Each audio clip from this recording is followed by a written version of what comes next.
ಮೊದಲಿಗೆ ಅದ್ಭುತವಾದಂಥ ಒಂದು ಸ್ವಾಗತವನ್ನು ಕೋರಿದಂಥ ನನ್ನ ಸಹೋದರ ಸಾಹಿಲ್, ನಿಮಗೆ ತುಂಬ ಹೃದಯದ ಧನ್ಯವಾದಗಳು. ವೇದಿಕೆ ಮೇಲೆ ಉಪಸ್ಥಿತರಿರುವಂಥ ಎಲ್ಲ ಗಣ್ಯರೇ, ನಾಳೆ ಬಹುಶಃ ಇವತ್ತಿನ ದಿನ ಇಲ್ಲಿ ಕೂತಿರುವಂಥ ಅಷ್ಟು ಯಂಗ್ಸ್ಟರ್ಸ್ ಇವತ್ತೊಂದು ಬಿಸ್ನೆಸ್ನ ಹೆಡ್ಗಳಾಗಿ, ಬಿಸ್ನೆಸ್ ಮ್ಯಾನ್ಗಳಾಗಿ ಇವತ್ತು ನಿಮ್ಮೆಲ್ಲರ ಮುಂದೆ ಕಾಣ್ತಾ ಇದ್ದಾರೆ. ಆದರೆ ಖಂಡಿತವಾಗ್ಲೂ ಹೇಳ್ತೀನಿ, ಐ ಆಮ್ 100% ಶೂರ್ ಒಂದಿನ ಇನ್ನೊಂದು ವೇದಿಕೆಯಲ್ಲಿ ಅವರು ಎಲ್ಲರಿಗೂ ಇನ್ಸ್ಪೈರ್ ಮಾಡುವಂಥ ಗಣ್ಯರಾಗಿ ವೇದಿಕೆ ಮೇಲೆ ಕೂತ್ಕೊಳ್ತಾರೆ ಅಂತ. ಈ ವೇದಿಕೆಗೆ ಬರ್ತಿದ್ದ ಹಾಗೆ, ಈ ಕಾರ್ಯಕ್ರಮಕ್ಕೆ ಬರ್ತಿದ್ದ ಹಾಗೆ ತುಂಬಾ ಖುಷಿ ಆಯಿತು. ಅದಕ್ಕೆ ಹಲವಾರು ಕಾರಣ ಇದೆ. ಮೊದಲನೇ ಕಾರಣ, ಈ ವೇದಿಕೆಯಲ್ಲಿರುವಂಥ ಒಂದು ವಾರ್ಮ್ತ್, ಅಂದರೆ ಇಲ್ಲಿ ಸಿಕ್ಕಂಥ ಒಂದು ಆತ್ಮೀಯತೆ, ಆ ಪ್ರೀತಿ, ಆ ನಗುಮುಖ, ಆ ಚಪ್ಪಾಳೆ.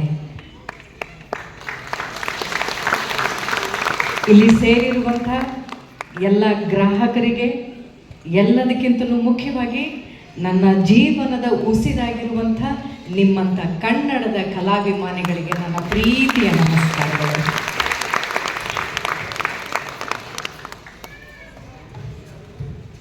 ಈ ಒಂದು ಸಂಸ್ಥೆಯಲ್ಲಿರುವಂಥ ಹಲವಾರು ಜನ ಹುಡುಗರು ನನ್ನನ್ನು ಹುಡುಗರು ಅಂತ ಕರೆದ್ರೆ ತಪ್ಪು ತಿಳ್ಕೊಬೇಡಿ, ತುಂಬ ಚಿಕ್ಕವರು ನನಗಿಂತ ವಯಸ್ಸಿನಲ್ಲಿ. ನನ್ನನ್ನು ಬಿಟ್ಟು ಬಿಡದೆ ಫಾಲೋ ಅಪ್ ಮಾಡಿ ನನ್ನನ್ನು ಈ ಕಾರ್ಯಕ್ರಮಕ್ಕೆ ಬರಲೇಬೇಕು ಅಂತ ಕೇಳಿಕೊಂಡ್ರು.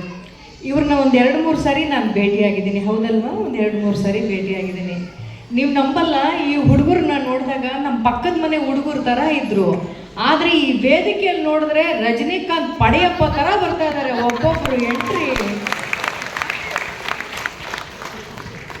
That's the spirit. ಇವನು ಎಷ್ಟು ಸಿಂಪಲ್ ಆಗಿರೋ ಹುಡುಗರಿಗೆ ಒಳಗಡೆ ಇರುವಂಥ ಒಂದು ತಾಕತ್, ನಿಮ್ಮೆಲ್ಲಿರುವಂಥ ನಿಮ್ಮ ನಂಬಿಕೆ ಇದೆಯಲ್ಲ, ದಟ್ಸ್ ದ ಆ್ಯಟಿಟ್ಯೂಡ್ ಅಂತ ನಾನು ಹೇಳೋದು. That was amazing and super. ಎಲ್ಲರೂ ಕೂಡ ಅದನ್ನು ತುಂಬ ಅದ್ಭುತವಾಗಿ ಕ್ಯಾರಿ ಮಾಡ್ಕೊಂಡು ಬಂದ್ರಿ. ಬಹುಶಃ ನೀವು ಈ ಸಂಸ್ಥೆನ ಕಟ್ಟೋದ್ರ ಮೂಲಕ ಸಮಾಜದಲ್ಲಿ ತುಂಬ ಮಾದರಿ ಕೆಲಸ ಮಾಡ್ತಾ ಇದ್ದೀರಾ ಅಂತ ನನಗನ್ಸುತ್ತೆ. ನೀವು ಬಿಸ್ನೆಸ್ ಮಾಡಿ ನೀವು ಹಣ ಮಾಡೋದ್ರ ಮೂಲಕ ಏನು ಮಾದರಿ ಅಂತ ನೀವು ಕೇಳಬಹುದು. ಆದರೆ ನಿಮಗೆ ಗೊತ್ತಿರಲಿ, ಈ 28 ಅಥವಾ ಈ 30 ವರ್ಷ ಹತ್ತತ್ರ ಬಂದಿರೋ ಹುಡುಗರಿಗೆ ಕಾಡುವಂಥ ಒಂದು ದೊಡ್ಡ ಸಮಸ್ಯೆ 2. ಒಂದು, ಹಣ ಸಂಪಾದನೆ ಮಾಡೋ ಉದ್ಯೋಗ ಬೇಕು. ಇನ್ನೊಂದು, ಒಳ್ಳೆ ಹುಡುಗಿ ಸಿಗಬೇಕು ಮದುವೆ ಆಗೋಕ್ಕೆ. ಹೌದು ತಾನೆ? ಸಾಕಷ್ಟು ಜನ ಮದುವೆ ಆಗಿರೋರು ಇದ್ದೀರಿ, ಬಟ್ ನೀವು ಆ ಕಷ್ಟನ ಅನುಭವಿಸಿರ್ತೀರಿ ಅಂತ ನನಗೆ ಗೊತ್ತು. ಇವತ್ತಿನ ಸಮಾಜದಲ್ಲಿ ಎಲ್ಲರೂ ಹೇಳ್ತಾರೆ, ನಾವು ಈ ದೇಶದಲ್ಲಿ ತುಂಬ ಹೆಮ್ಮೆ ಅಂತ ಹೇಳುವಂಥ ಒಂದು ಕೆಲಸ ಯಾವುದಾದ್ರು ಇದ್ದರೆ ಅದು ಕೃಷಿಕ ಹಾಗೂ ರೈತ. ತುಂಬ ಆ ಒಂದು ಕೃಷಿಕರನ್ನ ಅಥವಾ ರೈತರನ್ನ ಅದೊಂದು ಉದ್ಯೋಗ ಅಂತಲೇ ಯಾರೂ ಪರಿಗಣಿಸಲ್ಲ. ಕೇವಲ ಯಾವ್ದಾದ್ರು ಮನೇಲಿ ಹೆಣ್ಣು ಕೇಳಕ್ಕೆ ಹೋಗಿ ಅವ್ರ ತಂದೆ ತಾಯಿಯ ಮೊದಲನೇ ಉದ್ದೇಶ ಏನು ಅಂತಂದರೆ, ನಿಮ್ಮ ಮಗ ಯಾವ್ದಾದ್ರು ಗೌರ್ಮೆಂಟ್ ಜಾಬ್ ಮಾಡ್ತಾ ಇದ್ದಾನ, ಮಗ ಗೌರ್ಮೆಂಟ್ ಜಾಬೇ ಮಾಡ್ತಾ ಇರಬೇಕು ಹುಡುಗ, ಅಥವಾ ಅವ್ನು ಯಾರೋ ಡಾಕ್ಟ್ರೇ ಆಗಿರಬೇಕು, ಇಂಜಿನಿಯರ್ಗಳೇ ಆಗಬೇಕು.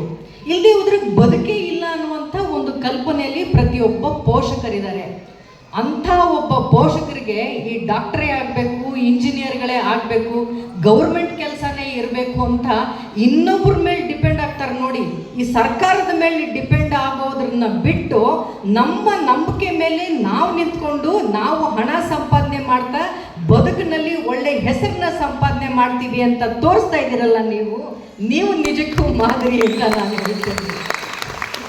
ನಾಳೆ ಬಹುಶಃ ಅಂಥ ಸಂದರ್ಭದಲ್ಲಿ ಯಾರಾದರೂ ನಾನೊಂದು ಸಣ್ಣ ಬಿಸ್ನೆಸ್ ಮಾಡ್ತಾ ಇದ್ದೀನಿ ಅಂದರೆ ಕಣ್ಣು ಮುಚ್ಕೊಂಡು ಅವ್ರ ಮನೆ ಹೆಣ್ಮಕ್ಳನ್ನ ಕೊಡ್ತಾರೆ ಅಂತ ನಾನು ಅಂದ್ಕೊಂಡಿದ್ದೀನಿ. ಆ ರೀತಿ ಕೂಡ ಮಾದರಿ ಕೆಲಸ ಮಾಡ್ತಾ ಇದ್ದೀರಾ ನೀವೆಲ್ಲ. ಕಂಗ್ರ್ಯಾಚುಲೇಷನ್ಸ್. ಅದನ್ನು ಅದ್ಭುತವಾಗಿ ಮಾಡಿ. ಬದುಕಿನಲ್ಲಿ ತುಂಬ ಕಷ್ಟವಾದ ವಿಚಾರಗಳು ಏನು ಅಂತಂದರೆ, ನಮ್ಮ ಸಮಸ್ಯೆಗಳನ್ನು ನಾವು ಹೇಗೆ ಡೀಲ್ ಮಾಡ್ತೀವಿ ಅಂತ. ಅದು ಗೊತ್ತಿದ್ದವನೇ ಸುಖಿ ಅಂತ. ಸಮಸ್ಯೆ ಬರದೇ ಇರೋ ಜೀವಗಳಿಲ್ಲ, ಸಂಸಾರಗಳಿಲ್ಲ. ಆದರೆ ಆ ಸಮಸ್ಯೆಗಳನ್ನ ನಾವು ಹೇಗೆ ಡೀಲ್ ಮಾಡ್ತೀವಿ ಅಂತ ಆ ಒಂದು ಸ್ಕಿಲ್ ಇದ್ಬಿಟ್ರೆ ಬದುಕಿನಲ್ಲಿ ಯಾರು ಬೇಕಾದರೂ ಚೆನ್ನಾಗಿ ಬದುಕ್ಬೋದ್ರಿ. ಆದರೆ ಸಮಸ್ಯೆಗಳನ್ನು ಡೀಲ್ ಮಾಡೋದರ ಜೊತೆಗೆ ನಮ್ಮ ಕನಸುಗಳನ್ನು ಡೀಲ್ ಮಾಡೋದನ್ನು ಹೇಗೆ ಅಂತ ಗೊತ್ತಿರಬೇಕು. ಆ ರೀತಿ ನಮ್ಮ ಡ್ರೀಮ್ಸ್ನ ಡೀಲ್ ಮಾಡುವಂಥ ಒಂದು ಸಂಸ್ಥೆಯನ್ನು ಹುಟ್ಟಾಕಿದ್ದೀರಿ. It's wonderful idea. ಎಲ್ರಿಗೂ ನಮ್ಮ ಸಂತು ಕೇಳ್ತಾ ಇದ್ರು, ಇಲ್ಲಿ ಎಷ್ಟು ಜನ ಶ್ರೀಮಂತರಿದ್ದೀರಿ ಹೇಳಿ ಅಂತ. ಬಹುಶಃ ನೀವು ಯಾರೂ ಕೈ ಎತ್ತಲಿಲ್ಲ, ನನಗೆ ತುಂಬಾ ಬೇಜಾರಾಯಿತು. ನಿಮ್ಗೆಲ್ಲರಿಗೂ ಒಂದು ವಿಚಾರ ಗೊತ್ತಿರಲಿ, ನಿಮ್ಮ ಜಾಬಲ್ಲಿ ಎಷ್ಟು ದುಡ್ಡಿದೆ ಅನ್ನೋದ್ರ ಮೇಲೆ ನಿಮ್ಮ ಶ್ರೀಮಂತರಲ್ಲ, ನಿಮ್ಮ ಕಣ್ಣಲ್ಲಿ ಎಷ್ಟು ಕನಸುಗಳಿದೆ ಅನ್ನೋದ್ರ ಮೇಲೆ ನಿಮ್ಮ ಶ್ರೀಮಂತರು.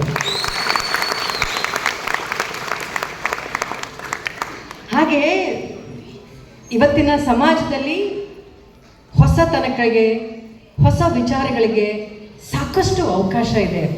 ಅದು ಬೆಂಗಳೂರಿನಂಥ ಒಂದು ನಗರದಲ್ಲಿ ಇವರು ಆರಿಸ್ಕೊಂಡಿದ್ದು ನನಗಂತೂ ಇಟ್ಸ್ ಅ ಪರ್ಫೆಕ್ಟ್ ಪ್ಲೇಸ್ ಅಂತ ನನಗನ್ಸುತ್ತೆ. ಯಾಕೆಂದರೆ ಇಡೀ ಭಾರತದ